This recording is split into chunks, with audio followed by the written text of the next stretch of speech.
Амралтын өдрийн мэнд хүргэе үзэгчдээ энэ өдөр мэдээллийн хөтөлбөрийн бямба гарагийн дугаар эхэлж байна. Анхаарлаа хандуулна уу. Гадаад банкны салбар байгуулахад хуулийн орчин түүхий байна. Сэргээгдэх эрчим хүч үйлдвэрлэдэг айл өрөх нэмэлт орлого олно. Улсын хурлын гишүүн Алтан гэрэл гишүүдийн ёс зүйн хариуцлагыг чангатгаж эгүүлэн татах нь зөв. 15-аас 19 насны охтууд төрсний дараах сэтгэл гутралд 2 дахин их тохиолддог. Эмэгтэйчүүдийн эрх чөлөөний төлөө алхалт 3 дугаар сарын 8-ны өдөр болно. Эдгээр болон бусад мэдээллийн дэлгэрэнгүй одоо та бүхэнд танилцуулъя. Арилжааны банкны зээлийн хүүг бууруулахаар гадаад банк оруулж ирэх асуудлыг ярьдагч манайд хууль эрх зүйн орчинг засаж залруулах шаардлагатай байна. 2023 онд төрөлжсөн банкны тухай хууль батлагдсан ч уг хуульд татварын хэмжээг бууруулах, давхарсан татварыг арилгах шаардлага үүсэт байна. 2023 онд төрөлжсөн банкны тухай хууль батлагдсан уг хуульд ч засаж залруулах зүйл залт байна. Тодорхойлбол банкны тухай хуулийн хэрэгжилтийг хангахад 2,80 төгрөгтэй тэнцэх хэмжээний хөрөнгө оруулалт шаардлагатай гэж заадаг. Мөн хөрөнгө оруулалт татахад суудгах татварын хэмжээг бууруулах, татварын давхардлыг арилгах, хөрөнгийн үнийн өсөлт бууралтаас авах татварыг тодорхой олгож байж хууль амлина гэж салбарынхан харж байна. Монголд ингээд хөрөнгө оруулаад тэрнийхээ өгөөжийг аваад гарах гэхээр одоо жишээ нь 20% татвар авчиж байгаа. Тэр хүн чинь тэр мөнгийг хэрвээ зээл өгж исэн бол тэр хүн чинь тэр 20% татвараа төлөөдгээ цаана нь бас нэлээд ашигтай байхын тулд нэлээд өндөр хүү төлөх одоо хүү шаардах болоод байна шүү дээ. Одоо банкны хуульд бол өөрчлөлт орсон 2021 оны 1 сард орсон өөрчлөлт байгаа. Энэ өөрчлөлт маань юу гэхээр банкны 1% цаа эзэмшигчийн одоо хувь цааны төвлөлийг бол 20%-аар хязгаарласан ийм хууль байж байгаа. За энэ хууль бол одоо нэг талын бол сайн үр дүнтэй, нөгөө талын бол бас одоо юу гэдгийг ачааллагдал бол нэлээд одоо юутай шүүмж дагуулж байгаа ийм юу. За энэ бол юу гэсэн үг вэ гэхээр бол биднес зах зээлийн нийгэмд шилжсэн ийм тохиолдолд бол биднес бол хувийн одоо өмчлөлөөр шууд талж байна гэсэн нэг ийм утга агуулгатай. Энэгээр бол сул талтай. За нөгөө талаараа бол болохоор бол үнэхээр яг төвлөрлийг бол биднес бол бас нэг жаахан яг зохистой хэмжээнд нь очих ёстой гэсэн. Гадаад банк Монголд салбар төлөөлөгчийн газраа нээж хөрөнгө оруулалт оруулахад ханшийн савлгаанаас багагүй алдагдал хүлээдэг. Тиймээс арилжааны бус уул уурхай барилга зэрэг тодорхой салбарын мега төсөлд хөрөнгө оруулалт хийх сонирхол өндрөө. Үүгээр дамжуулан Монголд үйл ажиллагаа явуулдаг өөрийн улс орны аж ахуйн нэгж компаниг дэмжин бага хүүтэй хөнгөлөлттэй зээл олгох нь нэмэгдэж магадгүй юм а. Нэг зээлдэгчид дотоодод орж ирээд бас одоо 100 тэрбумаас доошгүй зээл олгосон байх хэвээр. Энэ юу гэсэн үг вэ гэхээр бол дана энэ одоо гадаадын хөрөнгө оруулалтад төрөлсөн банкны тухай хууль бол хуулиар бол ер нь гаднаас гадны одоо хөрөнгө оруулалтад банк орж ирж болох нэ. Гэхдээ энэ бол дандаа одоо томоохон мега төслүүд дээр бол юу яах нэ? Ажиллах нэ. Тиймээс нэн түрүүнд хөрөнгө оруулалт банкны тухай хуулийг тодорхой олгож дараа нь банк оруулж ирэх асуудлыг хөндөхөн зүйтэй юм а. Сэргээгдэх эрчим хүч үйлдвэрлэдэг айл өрх аж ахуйн нэгжүүд эрчим хүчний түгээх сүлжээнд нийлүүлэх журмыг хялбар болголоо. Өмнө нь 6-аас 8 сар зарцуулдаг байсан чирэгдлийг 18 хоног болгон бууруулсан байна. Ингэснээр айл өрх нэмэлт орлого олох боломж бүрдэж байна. Эрчим хүчний дутагдлыг нэмэхэд сэргээгдэх эрчим хүч үйлдвэрлэдэг айл өрх аж ахуйн нэгжүүдийн оролцоо ихэ. Тэгвэл хэрэглэгчийн сэргээгдэх эрчим хүчний үйлдвэрлэсэн эрчим хүчний түгээх сүлжээнд нийлүүлэх журмыг хялбар олгож баталлаа. Өнөөдрийн байдлаар 111 иргэн аж ахуйн нэгж сэргээгдэх эрчим хүч үйлдвэрлэж байна. Үүний 76 айл, 35 аж ахуйн нэгж байна. Тэгвэл эдгээр айл өрх аж ахуйн нэгжүүд сэргээгдэх эрчим хүчээ нийлүүлэх журамд дараах өөрчлөлтийг оруулжээ. Иргэдийн хамтралыг оруулсан бөгөөд төлбөрийг сар бүр олгохоор болжээ. Түүнчлэн зөвшөөрөл дүгнэлт гэрээ байгуулах журмыг өмнө нь 3-аас 6 сар хөөцөлдөж байж авдаг байсан бол одоо ажлын 18 хоног болгон бууруулжээ. Үүнд бүрдүүлэх бичиг баримтыг тодорхой олгож, иргэн аж ахуйн нэгж чирэгдэлгүйгээр өөрийн үйлдвэрлэсэн сэргээгдэх эрчим хүчний нөөцөө эрчим хүчний түгээх сүлжээнд нийлүүлэх боломжтой болж байгаа юм а. Хүчний түвшин бол 0.4 кВт байсныг одоо бид бүхэн 10 кВт болгож нэмэгдүүлсэн. За манай яам зохицуулах хороо түгээх сүлжээ хэрэглэгчийн эрх үүргийг өмнөх журам зааж өгсөн байсан бол энэ удаа бид бүхэн тусгай зөвшөөрлөх гүйцэтгэгч компани эрх үүргийг маш тодорхой зааж өгсөн. Энэ яагаад гэвэл энэ өөрөө бас эргэн одоо аж ахуйн нэгж байгууллагад хувийн амнаас эрүүл мэндэд холбоотой асуудал учраас энэ заалтыг бид шинээр оруулж өгсөн. За мөн угсрал суйрлуулалтаа тусгай зөвшөөрлөлтөй компаниудын тоо одоо харьцангуй цөөн байсан бол энэ шинж чанарыг бүтээх нь бас 3-аас 4 дахин нэмэгдэх юм одоо зүй залтуудыг оруулж өгсөн. Хуучин бол одоо маш олон одоо үе шаттай дараалтаар эсвэл бид бүхэн ингээд 4 хүн үе шаттай болгосон. За яах нь вэхээр нэгдүгээрт нь хүсэлтээ гаргах нь байна. За түгээх хангах тусгай шүүл эзэмшдэг хүсэлтэйг 5 хоногийн дотор судлаад ингээд эргээд боломжийн талаар хариу мэдээлнэ. За ингээд дараа нь шалгах хуудсыг сүлжээний толгойн хүсэлтийн хамт түгээх хангах одоо тусгай шүүл эзэмшдэг хөрвүүлнэ. За ингээд одоо тусгай түгээх хангах тусгай шүүл эзэмшигчийн инженер нь одоо хүсэлтийг хүлээн аваад гүйцэтгэгч болон захиалагчийн хамт газар дээр нь очиж шалгаад болж ийнэ гэвэл одоо ингээд сүлжээний холбох одоо юм зөвшөөрлийг өгнө. Харин аж ахуйн нэгжүүдэд 20 кВт хүртэлх эрчим хүч нийлүүлэхэд 28 хоногт зөвшөөрлийг олгож 20 кВт-аас дээш тохиолдолд техникийн нөхцөлийг шаардаж байна. Монгол Улсын ерөнхийлөгч хүрэлцэх улсын хурлын гишүүнийг эгүүлэн татах тухай хуулийн төсөл санаачилсан талаар ерөнхийлөгчийн тамгын газраас мэдээлсэн. Тэгвэл энэ талаар улсын хурлын гишүүн Алтан гэрэл гишүүдийн ёс зүйн асуудлаас гадна хариуцлагыг чангатгаж жишг үлдээн хуулийн төслийг батлах нь зөв гэсэн байр суурийг илэрхийлж байна. Монгол Улсын ерөнхийлөгч хүрэлцэх улсын хурлын гишүүний ёс зүй хариуцлагын асуудалтай холбогдуулан улсын хурлын гишүүнийг эгүүлэн татах хуулийн төслийг санаачилж улсын хурал дөрвөн барьж хаврын чуулганаар яаралтай гормоор хилцүүлэхээр болсон. Тэгвэл Монгол Улс парламентын засаглалтай орон тиймээс парламентын дархлаа, парламентын нэр хүнд өөрөө тухайн улсын язгуур эрх ашиг, мөн үндэсний аюулгүй байдалд чухал ач холбогдолтой хэмээн ерөнхийлөгчийн тамгын газраас мэдээлж байсан. Тэгвэл энэ талаар улсын хурлын гишүүн Алтан гэрэл гишүүдийн ёс зүйн хариуцлагыг чангатгаж одоо үйлчилж байгаа цалингийн 20% хасах нь хит зөөлөн шийтгэл хэмээн үзэж цаашид жишг үлдээн хуулийн төслийг батлах нь зөв гэсэн байр суурийг илэрхийлээд байна. Улсын хурлын гишүүн Батбаатар гишүүн бас энэ чиглэлийн хуулийн төсөл боловсруулсан гэж ойлгосон. За тэг адил төстэй хуулийн төслүүд байвал нэгтгэж хилцэхгүй гэдэг дээр бас улсын хурал ярьдаг юм журамтай. Энэ үед нь л ярилцах хэрэгтэй байх. За ер нь бол ёс зүйн хариуцлагатай холбоотой асуудал дээр бол сая улсын дэвжүүдэд бүртгэгдсэн ардчилсан намын дүрмэн дээр бол тодорхой зүйлүүд бол байгаа. За та бүхэн харсан бах намын дарга бас тодорхой гишүүдийг дуудаж ёс зүйн талаар бас сануулга өглөө гэдэг ийм мэдээнүүд бас явж исэн. За тэгэхээр ёс зүйтэй холбоотой зүйлийг бол бид нар сайжруулахаас өөр арга байхгүй. Гэхдээ энэ маань яг хуулиар өөр за тэгээд хуультай ямар хууль тогтоомжид өөрчлөлт оруулах вэ? Хариуцлагыг яаж сайжруулах вэ гэдэг л асуудал. Яг өнөөдөр одоо энийг сануулад өнгөрч байгаа цалингийн 20% өдөж байгаа зүйлүүдийн тус зүйд бол нөлөөлж чадж гин үгүй гэдэг нь маргаантай байгаа шүү дээ. Бид бол энэ асуудлыг шийдвэрлэх нь бол зайлшгүй. Ганц энэ удаагийн парламент ш дараагийн удаад Монгол төр байгаа цагт Монголын парламент бол байж л таарна. Тэгэхээр би жишг үлдээгээд энэ хуулийг бол баталчих нь зөв гэдэг бодолтой байгаа. Үүнээс гадна олон улсад парламентын гишүүний сонгогчийн саналаар гишүүнийг шууд эгүүлэн татахад олон улсад цөөн байдаг. Тэгвэл энэ талаар эгүүлэн татах гэдэг асуудал нь шүүхийн байгууллага руу эсвэл парламентын олонхын саналаар уу гэдэг нь анхаарал татаж байна гэдгийг ч хэлж байсан юм а. Эгүүлэн татах гэдэг ойлголт бол сонгогчдын саналаар руу эсвэл бусад одоо шүүхийн байгууллага болоод бусад парламентын бусад олон хоороо гэдэг асуудал байгаа хгүй.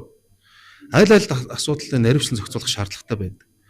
Тухайлх юм бол хэрвээ парламентын олон хоороо парламентын гишүүнийг эгүүлэн татдаг байвал энэ эрх баригч аль ч нам хамаагүй эрх баригч болсон тохиолдолд мөнхийн сөрөг хүчнийхээ дуурдаг өөрсдийнх нь эсрэг шүүмжилдэг хүнийг эгүүлэн татна. Тэгэхээр энэ бол маш болгоомжтой хандах хэрэгтэй зүйл. Олонх нь татдаг болох. Сонгогчдод эгүүлэн татна гэдэг асуудал дээр бас дахиад ярихад энэ өөрөө сонгуулийн процесс болно. Сонгуулийн процесс болно. За жишээлбэл нийт сонгогчдынхаа одоо 30-40% саналыг аваад гараад ирсэн нийт сонгогчдын парламентын гишүүнийг эгүүлэн татахад хэдэн сонгогч явах хэвээр. Тэгвэл дахиад сонгуул явах уу гэдэг. Ийм асуудлаар шүүхийг бол ерөөсөө тодорхой шүү дээ. Монгол Улсын үндсэн хуульд бол заасан байгаа үг. Гэмт хэрэг үйлдсэн шүүхэр тогтогдсон бол эгүүлэн татна гэдэг ингээд заасан байна. Өөрөөр хэлбэл шүүхийн байгууллагаар шийдвэл Монгол Улсын үндсэн хуульд гэмт хэрэг үйлдсэн шүүхээр тогтоогдсон бол эгүүлэн татах, мөн цэц эгүүлэн татах хууль зүйн зохицуулалт байдаг. Тэгвэл эдгээрийг хэрхэн боловсронгуй болгох вэ гэдг нь чухал гэдгийг илэрхийлж байна. Үүнээс гадна хэн нэгэн нөлөө бүхий улс төрчийн байр сууриас парламентын гишүүнийг эгүүлэн татаж болохгүй гэдгийг ч хэлж байна. Жил бүр дэлхийд даяар 15-аас 19 насны ойролцоогоор 21 сая охид жирэмсэлж тэдний 57 орчим хувь нь амарчиж ээж болдог гэсэн судалгаа бий. Монгол улсын хувьд ч өсвөр насны жирэмслэлт харьцангуй өндөр хэвээр байна.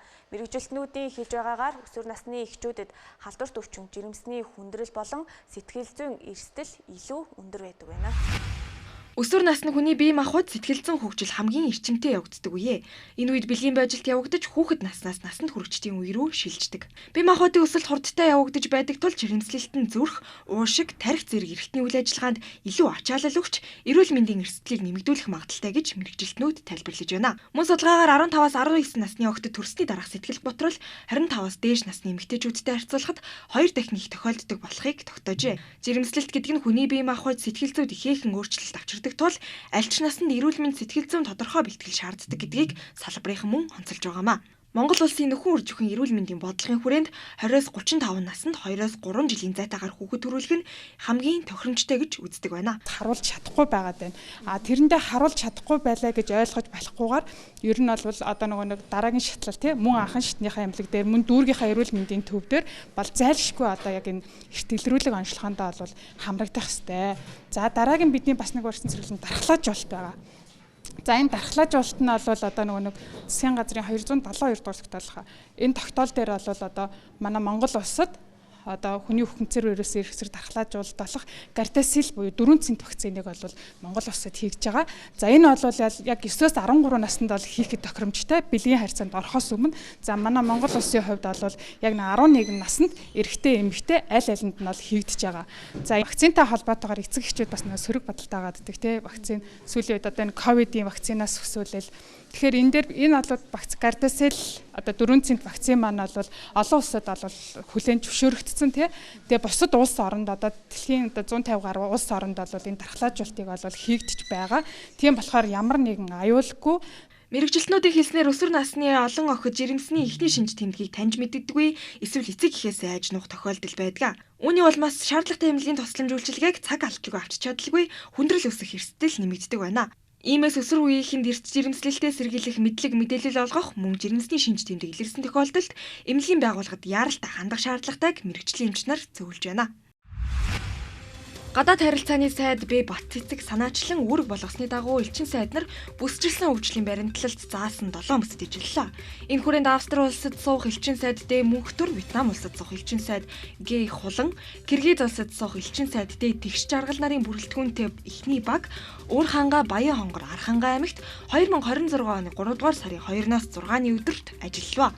Мөн элчин сайд нар төсөв санхүү дипломат ёслол, консул мэдээллийн аюулгүй байдал зэрэг чиглэлийн сургалтад хамрагдаж аж ахуй нэгж мэрэгжлийн холбогдлолтой нэгдсэн уулзалт зохион байгуулна гэж гадаад харилцааны яамнаас мэдээллээ. Монгол банк 2026 оны 2 дугаар сард 396.1 кг оны ихнээс өссөн дүнгээр нийт 2.3 тонн үнэт металл худалдан авчээ. Үүнээс Дархуул аймаг дахь Монгол банкны салбар 89 кг, Баян хонгор дахь салбар 477.3 кг үнэт металл худалдан авсан байна. Энэ нь өмнөх оны мөн үетэй харьцуулбал 19.7% өссөн үзүүлэлт ажээ. Монгол банкны үнэт металл худалдан авах үнийг дэлхийн зах зээлийн үнээр тогтоодог 2026 оны 2 дугаар сард алт худалдаж авах дундаж нь 576,654 зууны 17 төгрөг байжээ. Hero Entertainment-ийн найруулагч Б. Баатар яллагдагчаар татагдсан хэдий ч Монгол байхгүй байна. Түүний цагдаагийн байгууллага шалгаж яллагдагчаар татжээ. Гэвч Б. Баатар гадаадд байгаа бөгөөд яллагдагчаар татсан тогтоолд гарын үсэг зурхгүй явна. Мөн хууль зүйн сайд Б. Их баяр Hero Баатар гэдэг нөхөр Иргэн Г. нэрт захиалга өгч засгийн газрын зохион байгуулалттай сошиал контент хийсэн ажил шалгагдаж байна. Иргэн Г. гадагшаа зогтсон бол цагдаа хоригдсон хэмээн мэдэгдсэн байсан мөлий. Улмаар Б. Баатрыг цагдаагийн байгууллагаас яллагдагчаар татсан хэдий ч Монголд байхгүй хэвээр байна. Дэлхийн эдийн засгийн форумын гендерийн ялгаатай байдлын индексээр Монгол улс 2024 онд 85 дугаарт байсан бол 2025 онд 65 дугаарт ирэмлэгдэж 20 байраар урагшилжээ. Энэ үзүүлэлтээр Зүүн Аз номхон далайн бүсэд Монгол улс 5 дугаарт ирэмлэгдэж байгаамаа. Олон улсын парламентын холбооны судалгаагаар Монгол улс парламент дахь эмэгтэйчүүдийн оролцооны үзүүлэлтээр өмнөх жилүүдээс мөн 30 байр ахиж 98 дугаарт бичигдлээ. Уран дулаан цаг ирж голуудын саваар шар усны үер буух нөхцөл бүрдэж байгаа тул шар усны үерээс үржлийн сэргийлийг онцгой байдлын ерөнхий газраас анхаарууллаа. Мөн үйлчлэлт хүндэрсэн газруудын гууж ялганд хайсан мал амьтны сэгзэм нь цасны угаар дамжин ус бохирдох өвчин эмгийг тараах эрсдэлтэй тул холбогдох байгууллагаас зохих арга хэмжээг цаг алдалгүй авч цэвэрлэгийн устгал хийхийг зөвлөж байна. Цагуур орчин шинжилгээний газрын мэдээллээр манай орны нийт газрын 65% нь цасан бүрхүүлтэй, цасны дундаж зузаан нь 7.5 см, цасан дах усны нөөц 14.2 км байгаажээ. Булган аймгийн Сэлэнг сумын Зэд ханга бүтээлийн нурууны дархан цаазд газарт хүрэн багваг агнсан иргэн Б, Ог, Орхон аймаг дахь Сумдумдын анхан шатны иш хүүхээс гэмт буруудаа тооцож эрүүгийн хуулийн тусгай ангийн 24-ийн 5 дугаар зүйлийн нэгдэх хэсэг зааснаар 5 сая 400 мянган төгрөгөөр торгох ял оногдуулжээ. Засгийн газрын 2023 оны 7 дугаар сарын 5-ны өдрийн 260 дугаар тогтоолоор баталсан амтны эколог эдийн засгийн үнэлгээгээр хүрэн багвгаан 12 сая 450 мянган төгрөгөөр үнэлсэн ба холбогдох хуулийн дагуу эколог эдийн засгийн үнэлгээг 2 дахин нэмэгдүүлэн хохирлыг төлөөлнө гэж тусгагдсан байдаг үлээ. 2026 оны 2 дугаар сарын 27-ны өдөр Согтуу эмэгтэйн гар утсыг дээрэмдээд байна гэх мэдээлэл шөнийн 2 цагийн орчинд цагдаагийн байгууллагад бүртгэгдчихэ. Дуудлага мэдээллийн дагуу шалгалтын ажиллагаа явуулахад согтууруулах ундааны төрлийн зүйл хэрэгэлсэн эмэгтэй хүний Samsung A56 загварын гар утсыг дээрэмдэж зодсон нөхцөл байдал тогтоогдсон байна. Уг гэмт хэргийг үйлдсэн байж болзошгүй этгээдийг шуурхаа иргэн сурвалжилж, иргэн Аг тус хэрэгт холбогдуулан баривчилж, шалгалтын ажиллагааг үргэлжлүүлж байна. Чингэлтэй дүүргийн хөдөлмөрийн насны залуусыг бүгд найрамдах Солонгос улсын Ёндууны захиргаатай хамтран ажлын байранд зуулчилж байгаажээ. Энэ талаар Чингэлтэй дүүргийн засаг дарга энэ мандуул Чингэлтэй дүүрэг бүгд найрамдах Солонгос улсын Ёндуун сумтай байгуулсан хамтын ажиллагааны гэрээний хүрээнд 3 сарын хугацаанд ажиллах эхний иргэн маань бүгд найрамдах Солонгос улсыг зорилоо. Хөтөлбөрийн зорилго нь залуусыг албан ёсны хөдөлмөрийн эрхлэлтийн шугамар гадаадад ажиллуулж, ур чадвар эзэмшүүлэх, ялангуяа газар тариалангийн салбарын бодит туршлага хуримтлуулах боломжийг бүрдүүлэх, их орондоо эргэж ирээд сурсан мэдсэн ашиглан өөрийн амьдрал цаашлаад салбарын хөгжил хувь нэмэр оруулах нөхцөлийг бүрдүүлэх юм а. Дараагийн иргэд эх сараас эхлэн бүгд найрамдах Солонгос улсыг зорихоор бэлтгэл ажиллагаа хангаад байна. Сонгон шалгаруулалт хэн бүхэнд нээлттэй хэмээжээ. Монгол эмэгтэйчүүдийн дундаж наслалт 77.1 бол анхны гэрлэлтийн дундаж наслалт 26.7 байна. 2025 онд төрсэн нийт хүүхдийн 48.3% нь эмэгтэй, улсын хэмжээнд хамгийн өндөр настай эмэгтэй 108 настай ахмад байгаамаа. Түүнчлэн аж ахуйн нэгж байгууллагуудын удирдах албан тушаалд ажиллаж буй нийт ажилчдын 41% нь эмэгтэйчүүд байгаа юм а. Анхаарлаа хандуулж байгаад баярлалаа. Хөтөлбөр үргэлжилж байна. Цагдаагийн байгууллагад бүртгэгдсэн хүчирхийллийн гэмт хэргийн хохирогчийн дийлэнх хувийг эмэгтэйчүүд бүрдүүлдэг байна. Ийм 7 улсын эмэгтэйчүүдийн эрхийг хамгаалах өдрийг тохиолдуулан охид эмэгтэйчүүдийн эсрэг үйлдэгдэж байгаа бүхэл төрлийн хүчирхийллийг таслан зогсоох санаачлагдоор эмэгтэйчүүдийн эрх чөлөөний төлөөх алхалтыг зохион байгуулахар болжээ. За хүрхэн зүрх төрийн бас байгууллага бэлгийн хүчирхийлэлд өртсөн насан туршаагүй хүүхдүүдэд сэтгцийн гэмтэл цуурайлсан нийгэм сэтгэл зүйн үйлчлэгээ үзүүлдэг. За жилд дунджаар 15-аас 25 орчим хүүхдэд үйлчилгээ үзүүлдэг юм байна. За энэ нь хүчингийн гэмт хэргийн хорхиж болсон хүүхдүүдийн 10% нь хүрж үйлчилж байгаа хэрэг гэж мэдгдсэн юм а. За цагдаагийн байгууллагад хүчингийн гэмт хэргийн хохирогчоор хүүхэд хохирсон тохиолдол 2023 онд 395, за 2024 онд 436 болж өссөн гэж бүртгэгдсэн байна. Манай байгууллага бол бэлгийн хүчирхийлэлд өртсөн насан туршаагүй хүүхдүүдэд сэтгцийн гэмтэл цуурилсан нийгэм сэтгэл зүйн үйлчилгээ үзүүлдэг ийм байгууллага. За тэгээд өнөөдрийн ярьсан тоо мэдээллүүдийг харж байгаа бол жил ирэх тусам хүчиндэх гэмт хэрэг тэр дундаа хүүхдийн эсрэг хүчиндэх гэмт хэргийн тоо гаралт ч гэсэндээ жил ирэх тусам өсөж байгаа юм хандлттай байгаа. Тэгээ манай байгууллага дээр хандаж ирж байгаа үйлчлүүлэгчд бол жил дунджаар нэг 15-аас 25 орчим хүүхдүүд болон хүүхдүүдэд бид нэр яг хурц очиж үйлчилгээ үзүүлж чадчихээн. Яагаад тэгэхээр энэ бол нөгөө нөлөөлж байгаа олон шалтгаантай байгаа тэгж төрийн байгууллагууд адил давхар үйлчилгээ үзүүлж байгаа учраас манай дээр яг юм мэргэжсэн сэтгэл зүйн үйлчилгээ шаардлагатай хүүхдүүдийг бол холбон зуучлах замаар ингээд үйлчилгээнд хамруулдаг. Тэгэхтийгээр бид нэр ингээд мэргэжлийн үйлчилгээ үзүүлж байгаа боловч энэ өөрөө маш олон хугацаа зарцуулах үйлчилгээ байдаг. Яагаад тэгэхээр сэтгцийн гэмтэл бол сая ярьсанчлан насан туршийн процесс байдаг учраас бид нэр тухайн даван туулагч хүүхдүүд, эмэгтэйчүүд, охтод болвол удаан хугацааны доктортой үйлчилгээг үзүүлэх шаардлага үүсдэг. За өнөөдрийн ярьж байгаа жил тутам 300-аас дээш тооны хүүхдүүд бол хүчиндэх гэмт хэргийн хохирогч болж байна. Манай байгууллага бол тэдгээрээ нэг 10% нь л хурж ажиллаж байна гэсэн үг тийм. Тэгэхээр үлдсэн 90% яг үнэхээр энэ доктортой удаан хугацааны сэтгцийн гэмтэл суурилсан үйлчилгээг үзүүлж ийнэ гэдэг дээр бид нар бас эргэж харах шаардлагатай. Буюу төрийн зүгээс үзүүлж байгаа үйлчилгээний чанар, хүртээмжийн талаар бас анхаарах шаардлагууд бол үүсдэг. За иймд нэг тэрбумаараа тэмцээн уран доор эмэгтэйчүүдийн эрх чөлөөний төлөө алхалтыг 3 дугаар сарын 8-ны 13 цаг 30 минутанд Сүхбаатарын талбайд зохион байгуулахар болжээ. Иймд охид эмэгтэйчүүдийн эрхийн төлөөх тус алхалтанд дуу хоолой, эв санаагаа илэрхийлж хамтдаа оролцохыг уриалж байгаа юм байна. Монголын эмэгтэйчүүдийн холбоо олон улсын эмэгтэйчүүдийн эрхийг хамгаалах өдрийг өгтөж iWomen бизнесээ тэлээ ураатай форумыг зохион байгууллаа. Тус холбооноос гэртээ суугаа буюу санхүүгийн хараат амьдарч байгаа бүсгүйчүүдэд чиглэсэн iWomen цахим платформыг нээснээ зарласан юм а. Энэ платформоор дамжуулан эмэгтэйчүүд гэрээсээ бизнес эрхлэх бололцоо бүрдэнэ гэж үзэж байна. Монголын эмэгтэйчүүдийн холбоо олон улсын эмэгтэйчүүдийн эрхийг хамгаалах өдрөг өгтөж iWomen бизнесээ тэлээ ураатай форумыг зохион байгууллаа. Тус холбооноос гэртээ суугаа буюу санхүүгийн хараат амьдарч байгаа бүсгүйчүүдэд чиглэсэн iWomen цахим платформыг нээж хотуулаа аппликейшнд суйрлуулжээ. Тэгвэл энэхүү платформоор дамжуулан эмэгтэйчүүд гэрээсээ бизнес эрхлэх бололцоо бүрдэнэ гэж үзэж байгаа юм а. Форумд нийслэлийн бүх дүүрэг болон 21 аймаг 330 гаруй сумаас ирсэн бизнес эрхлэгч болоод эрхлэх хүсэлтэй эмэгтэйчүүд оролцлоо. За энэ оны тухайд бид нар iWomen буюу бизнесээ тэлээ гэдэг үйл ажиллагааг яг одоо төрийн ордон зохион байгуулж байна. Ер нь бол гендер суурилсан хүчирхийллийн хамгийн суур шалтгааны нэг нь бол эдийн засгийн эрх чөлөө байдаг. Эдийн засгийн хараат байснараа эмэгтэйчүүд хүчирхийлд өртөж байгаа байдал маш их нэмэгдэж байгаа. Тэгээд сүүлийн жилүүдэд гэр бүлийн хүчирхийлэл өссөн тоо баримт бол үнэхээр сэтгэл зовоос асуудлуудын нэг болж байна. Тэгэхээр бид нар аливаа төрлийн хүчирхийллийг гаргахаар шуугаад одоо хин нэг зүхээд мартаад өнгөрдөг биш суур асуудал руу илүү бодлогын түвшинд болон оюун санааны түвшинд ч гэсэн анхаарч ажиллах цаг иржээ гэж бид үзэж Монгол Улсын засгийн газарт бид нар багц саналуудыг хүргүүлэхээс гадна өнөөдөр Монголын эмэгтэйчүүдийг нэгтгэх iWomen нэртэй платформыг өнөөдөр бид нээлттэй хийж байна. Тэгээд энэ платформ дээр эмэгтэйчүүд нэгдэж бие биенээсээ худалдаа авалт хийж, хамтдаа хөгжиж, хамтдаа нөхөрлөж, хамтдаа жаргал цовлонгоо хуваалцаж, тэрээр метр хөтөлбөрүүд хэрэгжиж, хууль зүйн, сэтгэл зүйн тусцаа авахаас гадна эмэгтэйчүүд хамгийн гол нь асархуй эдийн засгийг дэмжихэд маш том нөлөө үзүүлнэ гэж бид харж байгаа. Харин 21 аймаг 9 дүүргээс ирсэн бизнес эрхлэгч эмэгтэйчүүдийн хувьд төрийн ордонд өөрсдийн эрхэлж байгаа бизнесээ бусаддаа таниулан түгээх дэлгэрүүлэхээс гадна